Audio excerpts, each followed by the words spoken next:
नमस्कार। आपका जो पाठ है वो है त्रिवर्ण ध्वजे। इसकी पहले आपने कुछ एक पैरे की हिंदी आप पढ़ चुके हैं। उसमें बताया कि जो हमारा जो त्रिवर्ण ध्वजे हैं उस पे 3 रंग हैं।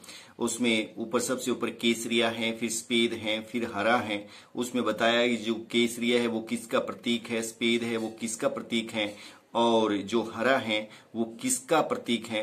बच्चों के आपस में स्कूल जाते समय बच्चों के आपस में किस प्रकार के विचार विमर्श होते हैं, तो उन्हीं विचार विमर्श बच्चों के वाद विवाद संवाद को इसमें दिखाया गया है, दर्शाया गया है। तो इसमें बताया गया है कि डेविड एक नाम का एक छात्र है।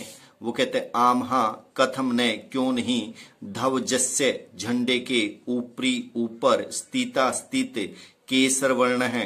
वो कहता है डेविड कहता है आम हाँ कथम ने क्यों नहीं ध्वज के ऊपर स्थित केसर वर्ण त्याग से उत्साह से सूचके। जो ध्वज के जो सबसे ऊपर जो केसरिया रंग है वो त्याग और उत्साह का सूचक है।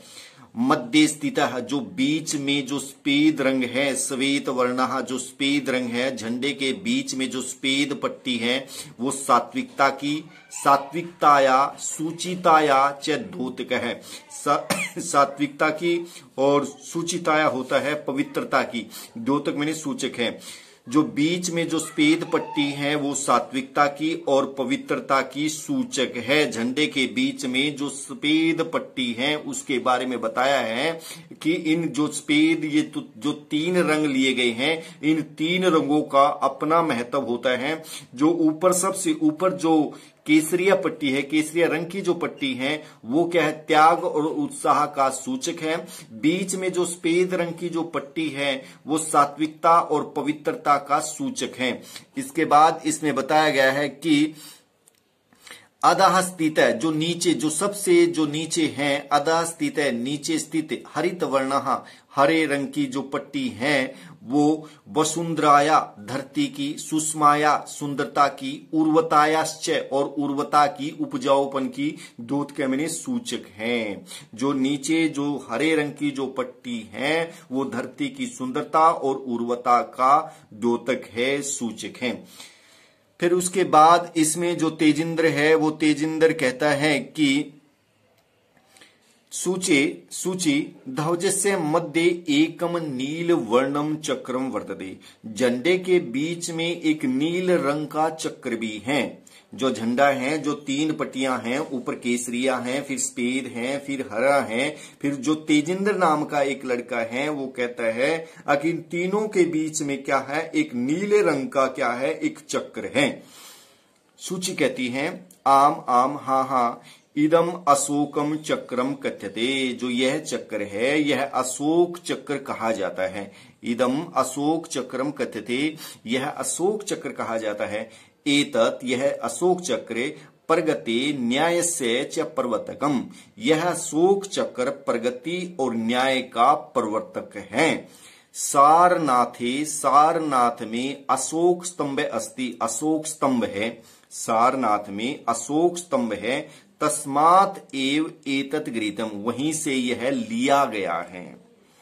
इसके बाद फिर एक लड़का है प्रणव, वो कहते हैं अस्मिन् चक्रे चतुर्विंशति अरहा सन्ति। प्रणव कहता है अस्मिन् चक्रे, इस चक्र में 24 अरा मैंने तीलियां संति मैंने हैं। जो ये अशोक चक्र है झंडे के बीच में है, इस चक्र में 24 तीलियां बनी हुई हैं, 24 तीलियां हैं। फिर मैरी कहती है भारतस्य संविधान सभायाम 22 जुलाई 47 अधिकम 19 या 9 वर्षे समग्रतया अस्य ध्वजस्य स्वीकरणम जातम। मैरी कहती है कि भारत की संविधान सभा में 22 जुलाई 1947 को पूरे वर्ष में इस ध्वज को स्वीकार किया गया है, मान्यता दी गई है। ठीक है जी। इसके बाद इसमें बताया गया है कि तेजिंद्र कहता है तेजिंद्र अस्माकम त्रिवर्ण ध्वजे, हमारा 3 रंग का ध्वज झंडा जो तिरंगा है वो स्वाधीनता राष्ट्र गौरवस्य च प्रतीकः। हमारा त्रिवर्ण ध्वजे 3 रंग का झंडा स्वाधीनता और राष्ट्र गौरव का प्रतीक है। अतः इसलिए एवं स्वतंत्रता दिवसे गणतंत्र दिवसे, स्वतंत्रता दिवस पर 15 अगस्त को, गणतंत्र दिवस 26 जनवरी को, ये 2 जो पर्व है राष्ट्रीय पर्व हैं। जो 15 अगस्त और 26 जनवरी जो स्वतंत्रता दिवस, गणतंत्र दिवस, ये राष्ट्रीय पर्व हैं।